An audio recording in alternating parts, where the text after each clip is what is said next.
অতিথি আপ্যায়নে বা বাচ্চার স্কুলের টিফিনে দিতে পারেন এই ঝামেলাবিহীন পুডিংটি। কোনো রকম ক্যারামেল ছাড়াই বানিয়ে নিতে পারবেন এরকম মজার একটি ডিমের পুডিং। ক্যারামেল করার কোনো রকম ঝামেলা পোহাতে হয় না, ঝটপট তৈরি করে নেওয়া যায়, তাই স্কুলে দেওয়াও অনেক সহজ। অনেকের কাছে ক্যারামেল হতেও চায় না, তাদের জন্যও কিন্তু এই পুডিংটি হতে পারে বেস্ট।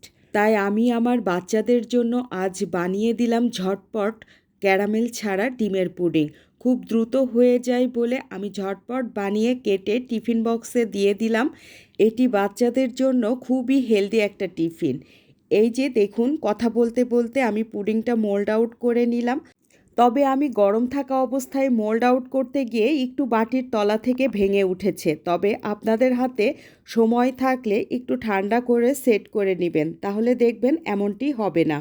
এই পুডিংটা খেতে কিন্তু মাশাআল্লাহ অনেক মজার হয়ে থাকে। আর দেখুন কতটা পারফেক্টভাবে স্টিম হয়েছে।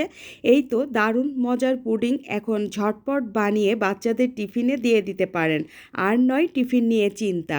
ভিডিওটি ভালো লাগলে পেজটি ফলো দিয়ে পেজটির সাথেই থাকবেন। আজ এতটুকুই। ধন্যবাদ সবাইকে এতক্ষণ সঙ্গে থাকার জন্য।